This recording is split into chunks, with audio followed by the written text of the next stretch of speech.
That'd be interesting. Yeah, go on then. No, Hello, and welcome to a special edition of Command Protocols. We're going to be going over the game 5 that Andy mentioned in our previous podcast. We're going over his game against Custodes.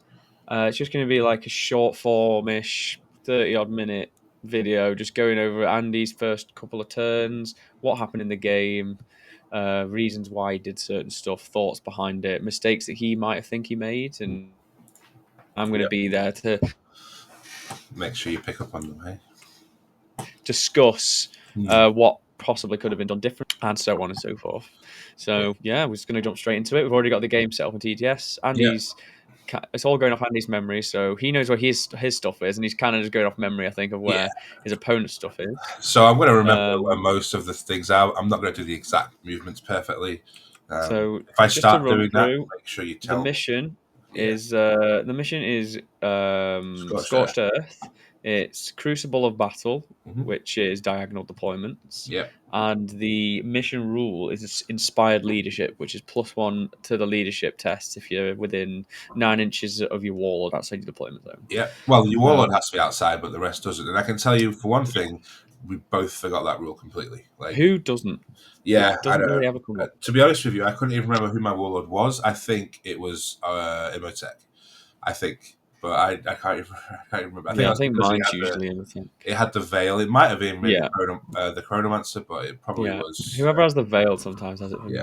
So, but so run you through my opponent's list real quick. Yep. If you want to go on that, it might not be the most optimized Lions list. I can't tell you that because I haven't seen a lot of those lists yet, but it was still tricky to play with. So he has, if you just go from the top right, we've got the captain who had the Dawn Eagle jet bike captain. Yeah, give him load up and stealth, and then he had a squad of 4 wardens and a blade champ, which just deployed roughly kind of here.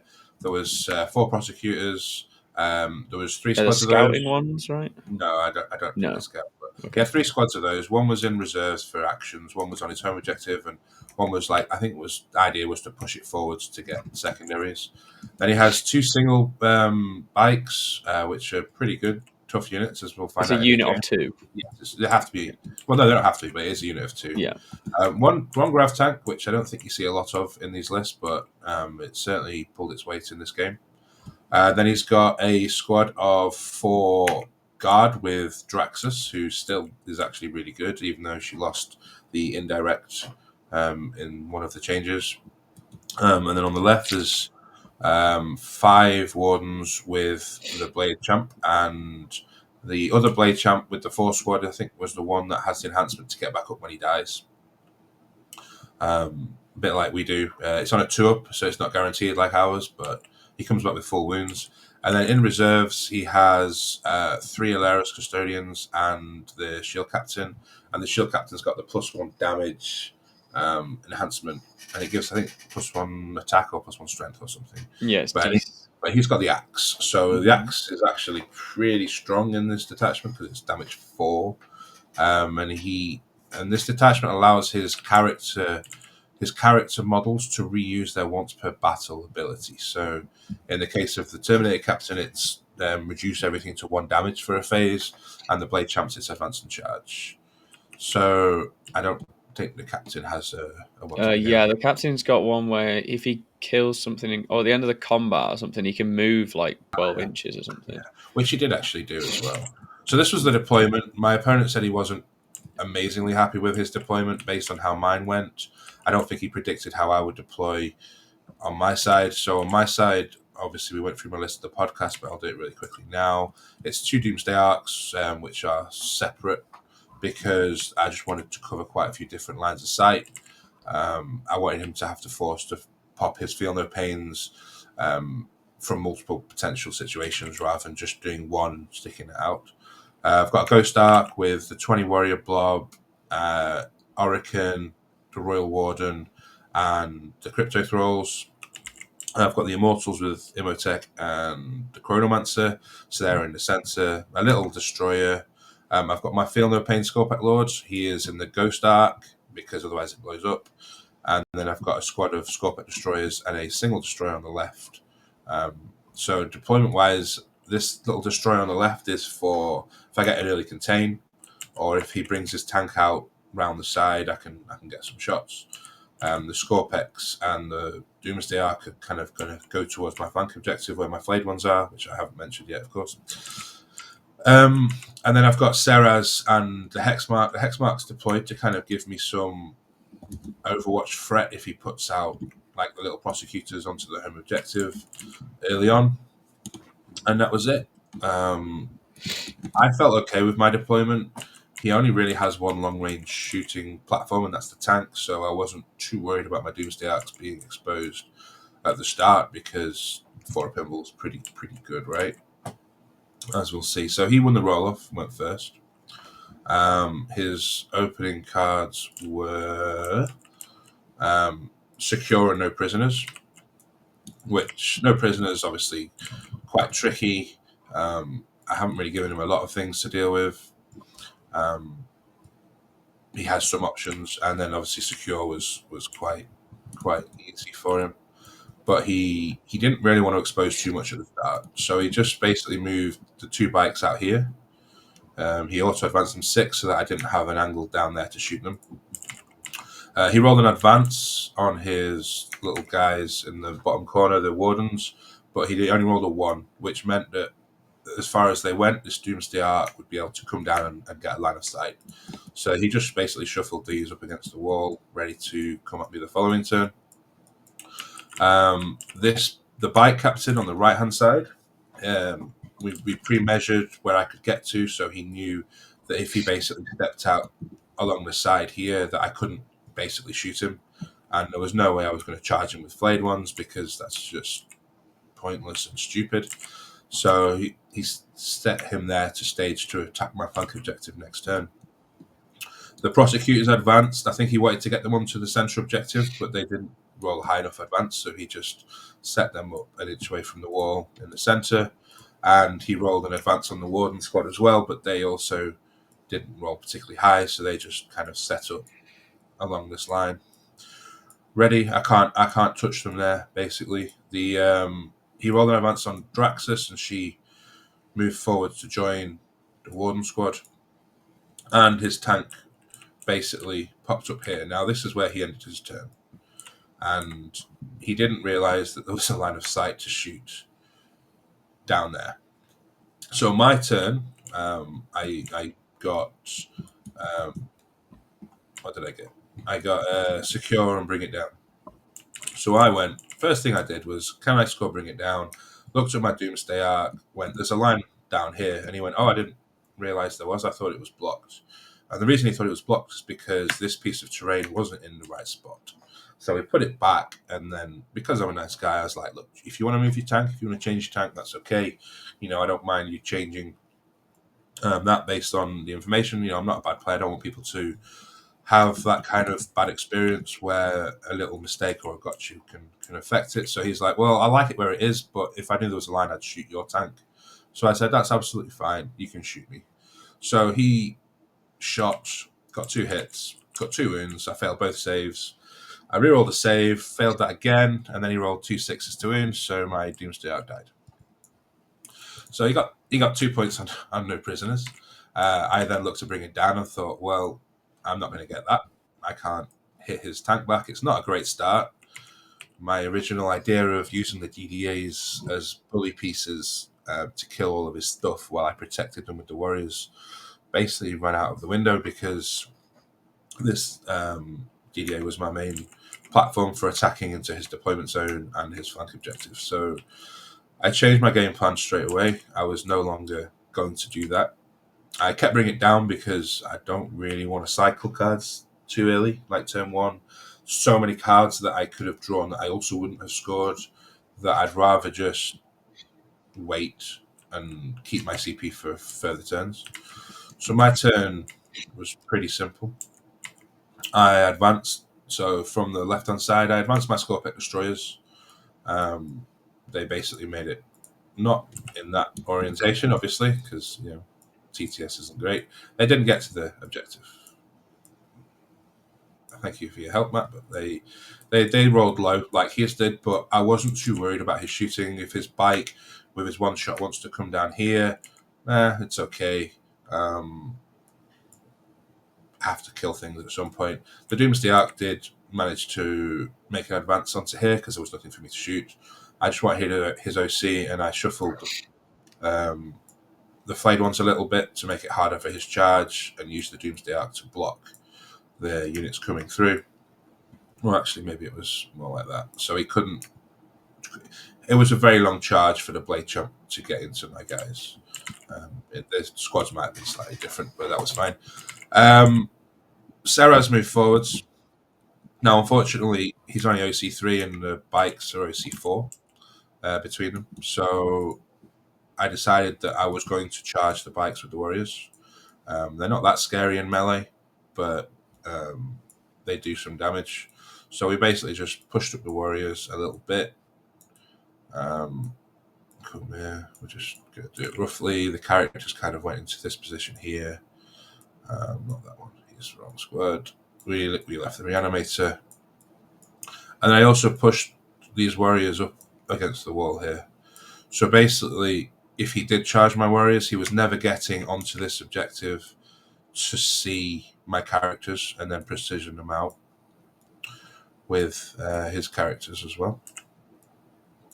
And then I advanced. I'm disconnected from TTS. One moment. Oh, okay. You're just not really helpful, am I? But No. anyway, so I'm just moving my stuff. I rolled an advance on my Immortals. They also rolled really poorly, so I didn't get into the building as I wanted. I wanted to be an inch away so he couldn't charge me. There was never anything for me to shoot, but welcome back. I'll just roughly do these. The Ghost Ark obviously moved forwards as well, and I advanced my single destroyer so that I was basically screening. Because he turn 2, he still has his four custodians to come in. I don't want that to happen, so we basically just screen them out.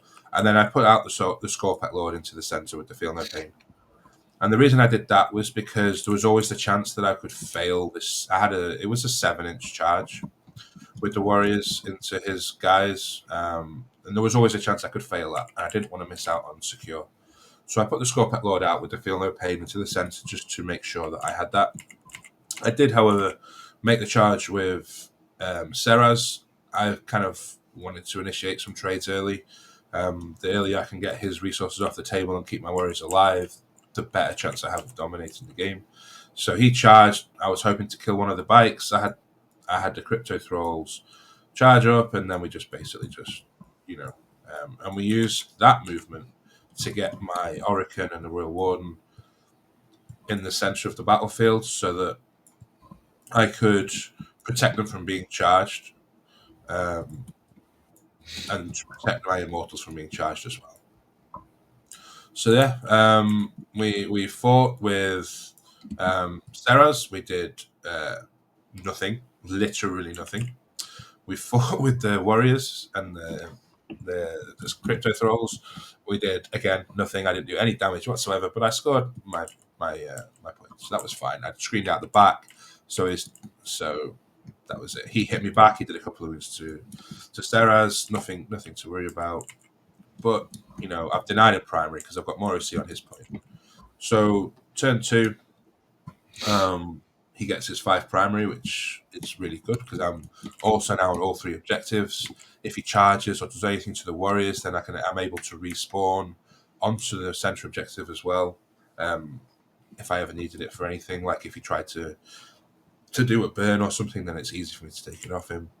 But I also forget his Scorched Earth, so yeah, I was going to say at this point, I think you don't need to go on all 3. No, I do this a lot on Scorched Earth. It's one of my many oopsies. A lot of my losses in round 5 tournaments is because I forget that I don't need to be on the objectives quite as early as I can. Being able to deny one and just hold my own is fine. But yeah, so turn 2, he drew Assassination and Behind. Behind was never an option because he was never going to get anything in. I'd screened out his Terminators really, really well with just my my Scorpex at the end, the Locust. And there was a world where he could move his bike and then charge in, and then if he killed the whole squad, he would be able to do his move. But I don't think he felt he could achieve that because I could bog him down with flayed ones or whatever. So he decided to keep it and ship it for a CP in the end. And then as far as things go, he fell back with the bikes, allowed them to shoot and charge. He moved up these guys, obviously, onto the point here. His tank didn't really do much the whole game. The bike captain, nah, memory is a little bit bad here, but the bike captain, I think, went this way. He decided he wasn't going to get onto my flank objective, so he wanted to come this way and shoot the Scorpec Lord. And the Wardens, with the Blade Champ, came out to do that, basically. Kyria decided that she wanted to do some shooting, so she came out here with a couple of guys, and the rest were just in the back. He didn't holding his objective here, so he get the full rerolls, and he had 2 dudes and Kyria shooting me as well. And the tank just kind of nestled forward. It didn't really have anything to do this in this turn because he wasn't getting to my Doomsday Arc. So yeah, he did some shooting into Serraz. Actually, did quite a bit of damage. He lost a Warden to shooting from my Hex Mark, which was kind of funny. Not that one actually. That's annoying. Because I overwatched into them, and then he shot. I think he shot the Warriors, which was a bit of a silly thing to do because it gave me a reanimation, and he lost. I got to shoot back, and he lost the guy, but that was it. He charged. He actually killed my Scorpec Lord in shooting, and put Serraz down to 2 wounds. And I decided at the time, because I had quite a few CP, that I would actually bring the Scorpec Lord back up. My plan was to maybe heroic with the Warriors, but then I realized I didn't need to because I wasn't going to score any more points for it. But he charged in with these guys, and he killed my Lord. So he died. And he did kill Serraz. He charged here and here. You know what I'm doing. You know what I'm trying to do, right? Anyway, and then he dual charged with these guys as well into the Warriors, and Serraz died, got back up on 5 wounds, and he killed some Warriors, who then basically all came back and ended up like so. So that was his turn 2. He got assassinate, and he ditched his behind. So I thought, okay, I'm still in a good spot. I was really frustrated that I lost my Scorpec Lords. I didn't need to do that, but it is what it is. Turn 3. Sorry, my turn 2, I got Cleanse and Storm Hostile.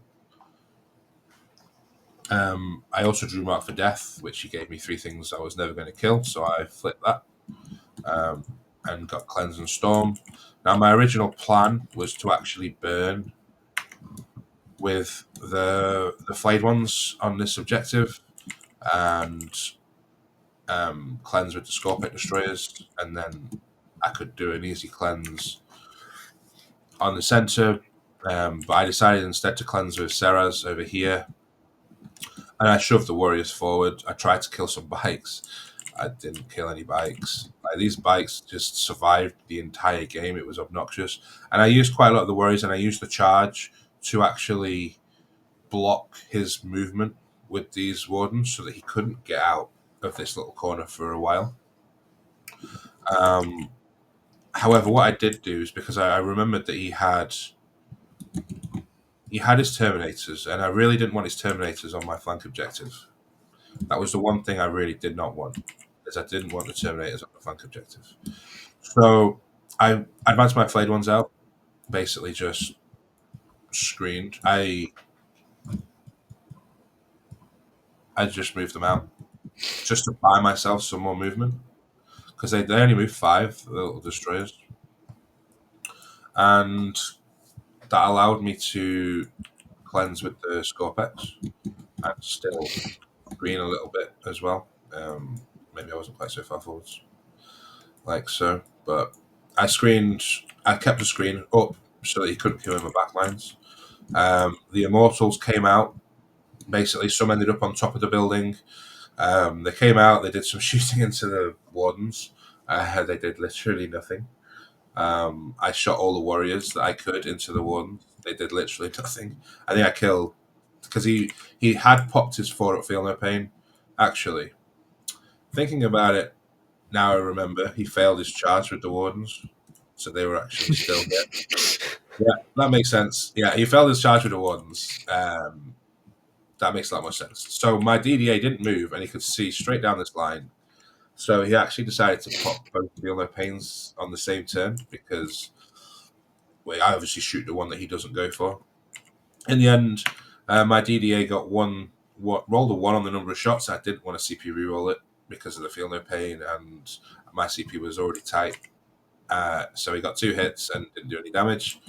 The Warriors basically didn't do any damage either, but after a while, we got enough with the Immortals and stuff that I was able to basically pick up the 3 Wardens in melee with the Immortal squad. Because instead of going back, I actually charged with the Immortal squad and I left the character alive, so they went off. I had the Chronomancer was still hidden, but I had basically like all of this here. Around him. My warriors, though, were also. I didn't have them all. Sorry, Matt. I know you're helping me out here, but there was 3 guys in the back, chilling. But then the warriors were also kind of surrounding the immortals a little bit, just to give me a little bit of protection. I was very spread out at this point.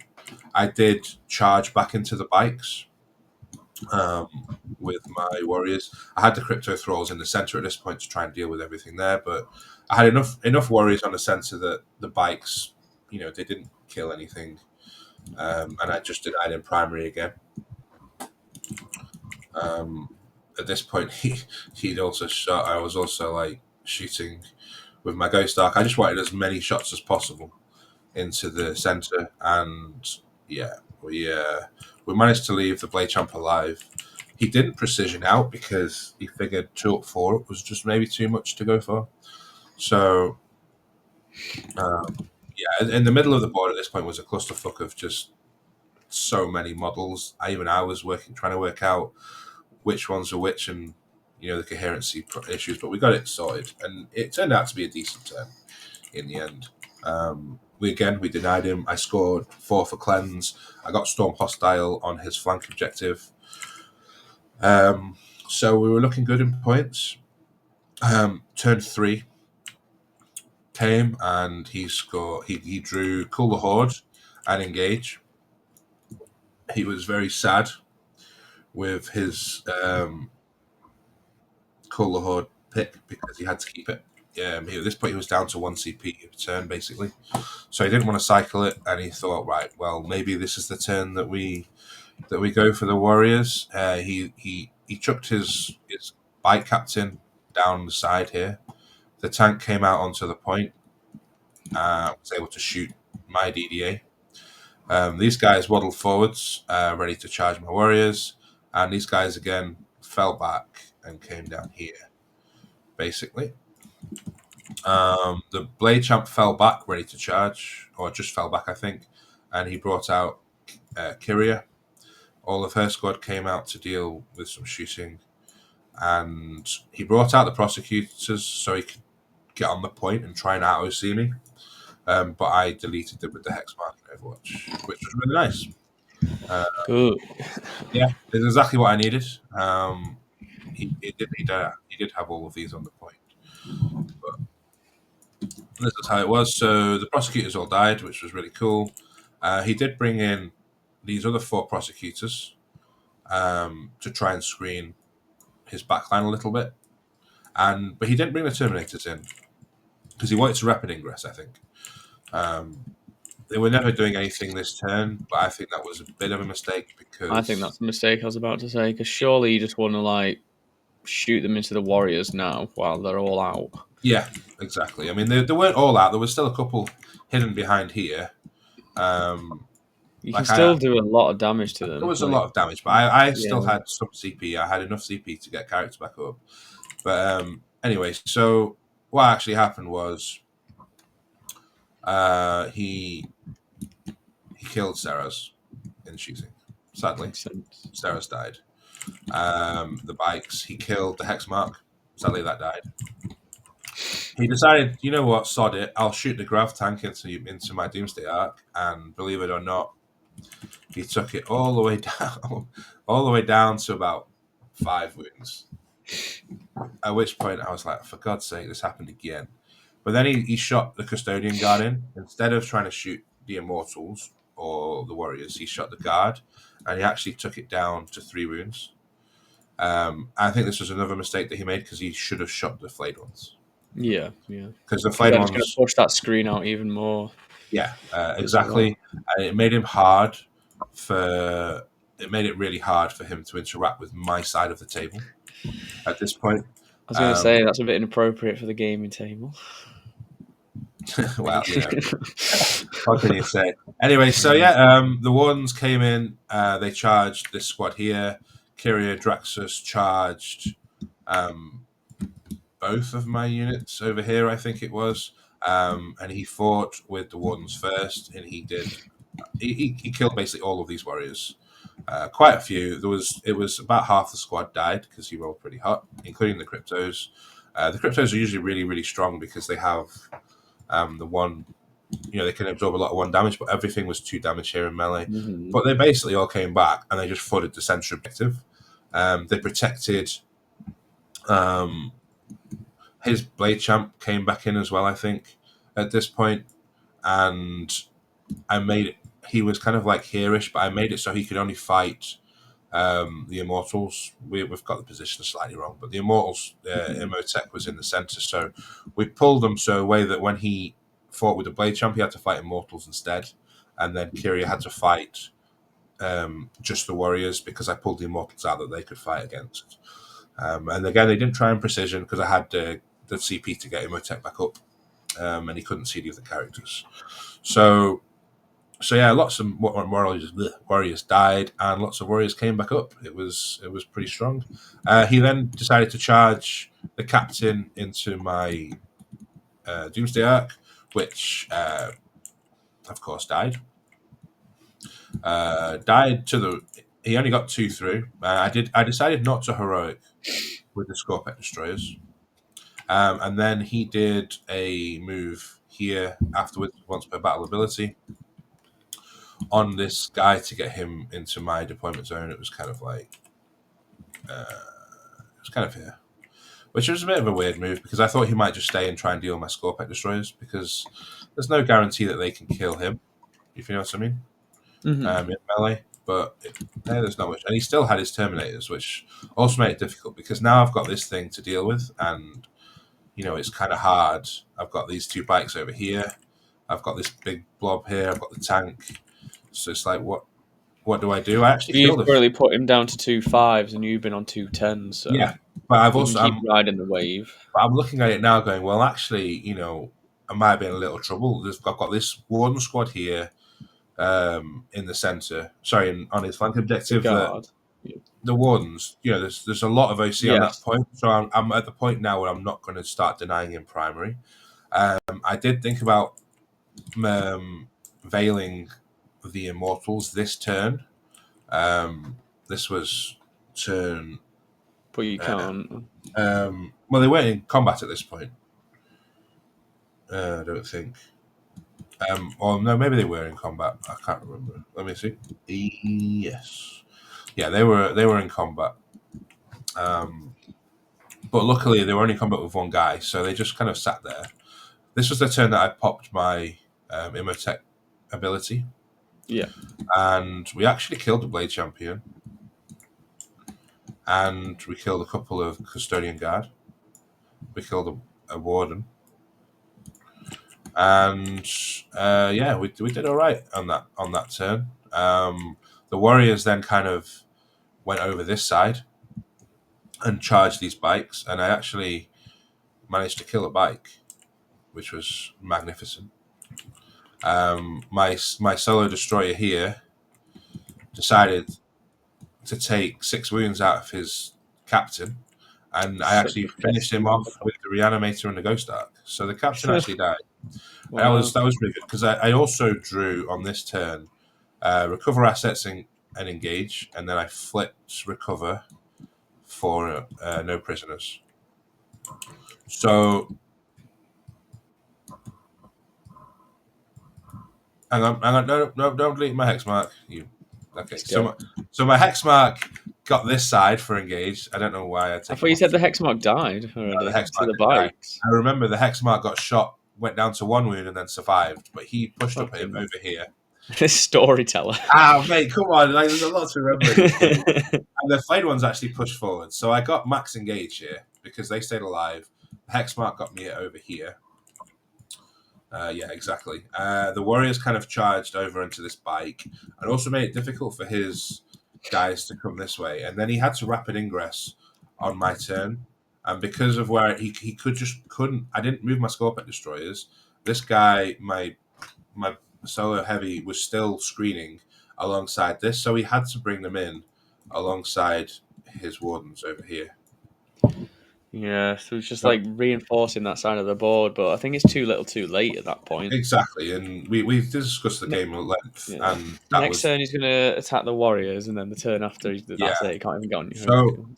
we managed to clear all of Inquisitor Drax's squad completely. That's really nice. We did because the damage from Imhotep took the Immortals out of combat, so they were able to shoot. Imhotep himself did some damage. The Chronomancer at this point had also. He was probably still hiding, but yeah, all the warriors have basically shifted over to this side to protect the flank, so that I wasn't going to get overwhelmed, and they couldn't take my home objective off me. The Immortals basically kind of stood there. I had a couple of guys on the central objective, and I burned my flank objective because I knew that there was no way he was going to get over to that side. Yeah, and at this point, the game felt really strongly under my control. I dominated the Warriors just dominated the battlefield here, and every time he shot me, I was always able to reposition my units into the ideal spot. You know, I pick them from one side, they go to the other side, or I pick them from the middle. Um, Yeah, so it's and just about that's why the Royal Warden's so good. Everyone that's watching because it just allows you to reposition your unit with fallback charging and get yeah, extra damage in with shoot, and it's just so valuable to use charges to gain distance. Even if you think you're charging into something that can kill them, as long as it's not going to threaten your whole unit, like charging to steal yeah. points, like it's so much better. So most of the game, the Warrior squad wasn't full. It was always like a couple of models here and there missing, but then he'd always have like one guy here that I was able to just charge into at the end of my turn, having fallen back. He'd kill 3 models, but I'd gain 5 back, and Hmm. so And sometimes it's good to like just even charge it. If you need models to grow, you could even charge into something like this, and then it yeah, has to hit you, and then you just exactly, take your yeah, 4 ups, and then if he yeah, kills one model, you're like, okay, I'm gonna res yeah. 2d3.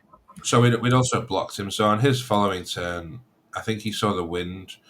Uh, I think he saw he was not going to win at this point. He got bring it down and defend stronghold.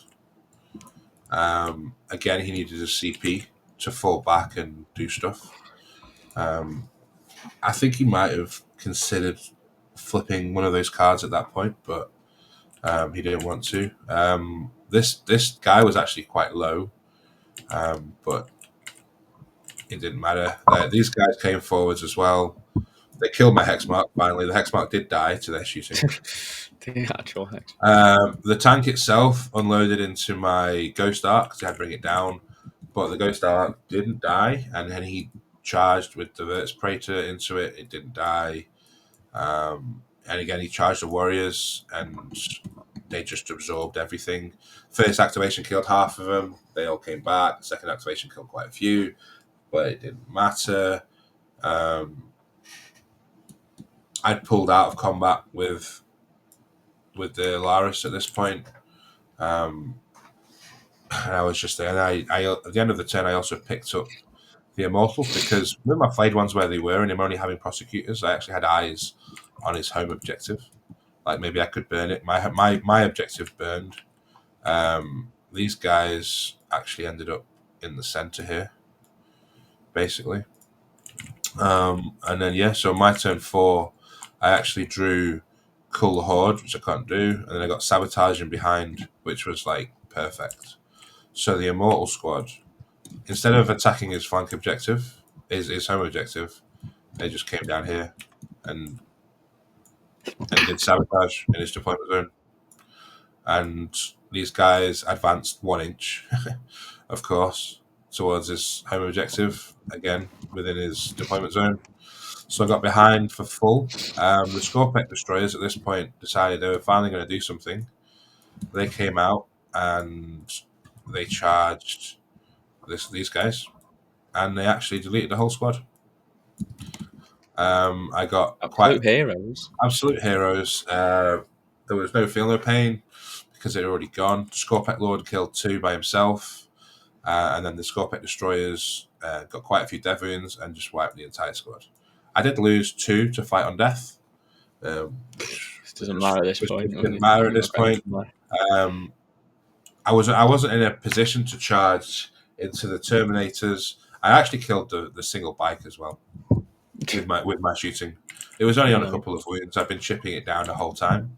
Orican had already come out by this point. By the way, he'd got in to fight that previous squad and did nothing because he's useless.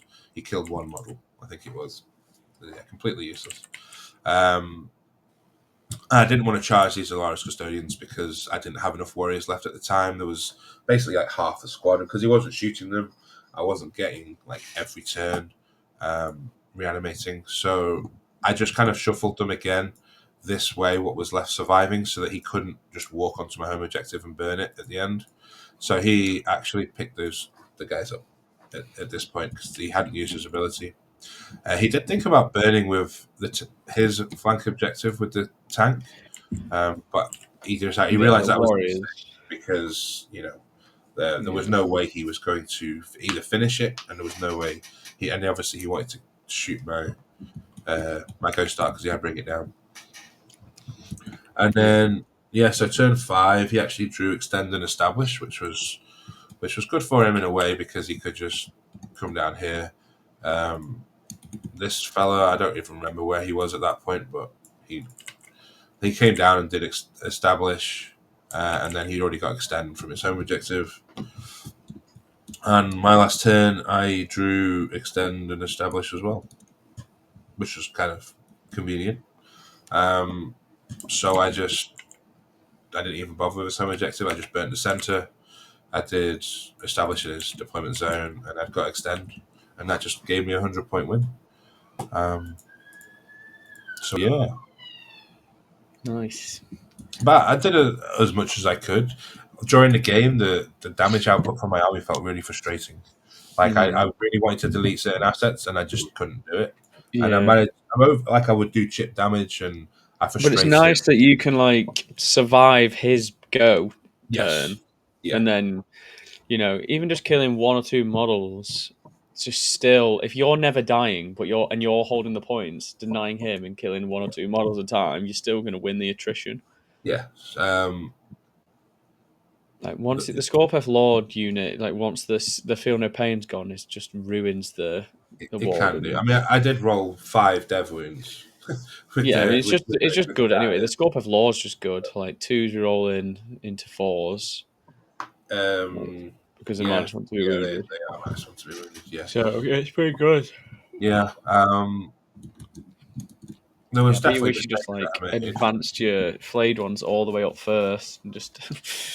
Well, I mean, the second move to get me for engage, I didn't really think. I just kind of moved them up to get them across the line. I should have advanced them further, so I could have threatened his home objective more because he was starting to be concerned. He did bring these guys down to screen a bit more, and he stepped back as far as he could because he did have to. But then I had basically the flayed ones. They rolled a 5. I could get on the point, right? Because my other option was to just like do sabotage with my scorpion destroyers and then use the Yeah. immortal squad to kill. But I only rolled like a 1 again, so I didn't get, and I wasn't going to CP it into a 5 for the flame ones to get onto that home objective. But yeah, so once the DDA died at the start, the game plan was just to try and target him down, deny his primary at the start as much as I could, and get a lead there, and then focus on secondaries and holding my flank. And I think the key move, because I advanced my flayed ones out to stop the Terminators coming down. I think was his original plan, was just to bring them out, and he was like, "Oh, can they advance and charge?" I was like, "No, no, I'm just literally screening you," and I think that surprised him because I don't think he thought that was going to happen. I think he thought Mhm. he'd be able to bring his Terminators down, move the 5 inches, and then charge me. I mean, yeah, it feels bad when you're not playing with your Terminators for 3 turns of the game. In reflection, he probably should have just brought them down turn 2 in the center, and then just used them to try and stand in the center a bit objective Yeah. with Just Korea and the rest. lock down one objective Yeah, perfectly, yeah, get the 10, and like then work on attacking, yeah, because like the Terminators could have dealt with like your expansion a bit earlier. they could I have done. feel. Yeah, or even the blade. If he'd gone this way with Kyria and the guard, this way with the wardens, and this way with the wardens, then all of a sudden I'm like, I've got these 3 big blobs, and my damage output wasn't enough to deal with them all at once. Like I tried to kill the banks, and it took me like 3 or 4 rounds of combat before I even killed one, and some shooting What you from can do as well, he could have like charged your score pair. Like you with shoot the flayed ones with the guy the guy. and the jet bike guy, the He captain. only had 1 shot, so No, it's I no. meant no. Well, okay, you should have fought your score pass, because then if the Lord's like not within an inch of the bike guy, he just can't swing, so he just kills that unit for free. You probably don't kill him back. Hmm. Like, or he can just kill the score pass then move because it's still a unit, Yeah. so he can Uh, just move back or whatever. the thing is, though, with that one lord, is he didn't actually have anything like coming up behind it, and that Yeah, yeah. moving out That's the what I flame. mean. You have the Terminators next, and then Yeah, but that's why I moved out the flayed ones. It's like mm, I you can't should have let just him shot come in them, behind shot the me. flayed ones, He like should to he should have clear the. definitely shot the flayed ones to Yeah, clear the area, and then shooting the Warriors pointless, absolutely pointless. I mean I was doing some warrior shooting, like I was lethal hits No, so I meant good. him shooting the Oh, Warriors but when he he tried to shot shoot them. things that weren't warriors a lot rather than the warriors You just got to themselves. kill the But, flayed ones. Were definitely the main but thing there. yeah, like I say, it wasn't like the perfect game, but it was Mhm. just the Warriors themselves carried this game, even though they didn't kill anything. I chipped away, and So yeah. that was So that was. basically, the examples of why you did certain stuff, like you were moving the Warriors out to deny, you were pushing them out to screen, Yeah, like that's why you were doing certain things. You basically, the Warriors are just there to, you were moving them in certain ways to block movement. It's not just about having them as a screen. Like we were watching this video, this guy doing a tutorial on Warriors, and it wasn't the way that I would play them. Like the way that he spread them out, like the way you can just move, like armies like this one. He's the way you look at it in the simplest form is that he's got 4 big hitter units, so like 2 wardens, a guard squad, and then the Terminators. They're like the 4 big hitters, and the others are just like smaller skirmish things. But they can't fly, so then you just can't answer the questions in your head as as a Necron player. Like, what can I do to stop these? And then you can literally just block yeah, it out. Yeah, charge random stuff, just mm, bog them down. If you know that they can't kill them, yeah. like just doing something like this, which is what I'm assuming you did. That's I, like I, I blocking never off your I never got home. that far, to be honest. Yeah, I that's what was you try to aim for. It was more Like you're focusing blocking on off the like, middle. of, You're segregating them. hmm, They can't just shoot them to unblock, because you can just do that. You can just do that. Like it's not yeah, ever going to do anything. yeah. And then you start pulling. You start like bringing them towards the objective eventually, So charging the tank, tying it up. there were a couple of mistakes I made with the Warriors. That's for sure. One of them was, especially on this deployment, I feel like I put my characters too close. So the advantage of having the Warriors string is, like you say, when you've got them strung out. So there's a flank here and he charges this flank, and there's a flank here and he charges this flank. You can just go, okay, well you activate with one, I just pull the other one out of engagement range. You're not fighting anything. But what I found was because my characters were so close to the center, one of my flanks was on the center objective, which meant that if he could fight with the first unit, I was never able to pull the models off the objective to stop his other unit from fighting. So I was always eating two activations a turn. Whereas if Yeah. my characters had been further back, I could then pull, and he wouldn't be able to fight with the other one. Yeah, that's usually what I do. I mean, But against Custodes, I'd usually just keep them here, but yeah, that's just but me. that's just me being a little bit aggressive, maybe. And I don't play the warrior style a lot, so I'm still learning it as The we go. Warriors is an aggressive piece. Like you playing aggressive with them is correct. Yeah. It's just against somebody that can precision so easily. It Yeah. only costs you realistically two warriors, He right? also Because he also you had them there, but you've yeah got 8+ inches of movement because of yeah, how far away that they are. but he also has the strat to give all of his or the entire unit precision, which Exactly. So which that, is I also question like why didn't you use that one? He's like, well, I hit the Chronomancer from the Immortals really well, so he was never seeing that, and I kind of blocked him so that sometimes the characters would be hidden behind here, and then I just had a line of warriors at the front, so he was never like, getting onto this terrain feature to see through. But it yeah. was a little bit crap for space Like sometimes. when I'm playing warriors, I'm using the more. I attack my opponent's expansion, and then also, but I don't really protect my expansion in this deployment because you just don't need to. It's Well, so protected by itself. Your yeah, own expansion, you just yeah, don't like you did exactly like you did. Like you don't need to go there. and So this is just like an I attacking unit. and I had the Immortals in the centerpiece here, so if he did like move out some guys, then they could actually just move out, shoot you, and then go back. And Yeah, yeah, but the problem is it was all two up saves, so against other armies it actually works out like nicely. this isn't even exaggerated. This is literally how you can position them. Yeah, It's the thing not. was, once I'd lost my Doomsday arc, I figured that I actually did need to kill his units because as nice as it is letting him charge here, you pull away. Well, the following turn he's now here, Yeah, and yeah. then the other unit's now here. At some point, I'm I'm going just to still explaining lose for like control. everyone else, like Yeah, watching that this is how when we watched the video Hmm. that he was doing it in like a T shape. I don't know if it was just because he was simply Oh yeah, simplifying the I had it like that. explanation, but you need it like a A V or a Y, Y, a Y. yeah, like this, because then okay, this is the furthest point away, and this is the most dangerous spot for a Necron player because this is where they meet. So this needs to be the furthest point away.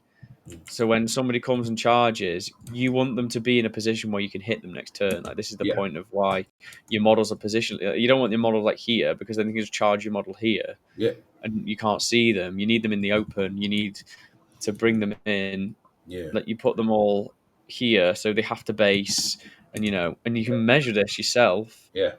They can just do like, okay, this you can't get back over with 3 inches, Exactly. so on, In and this it's just about doing that. in this case, though, I felt like I had to push as many warriors forward in a blob so that I could. Like, there was no point letting him get onto the objective falling back.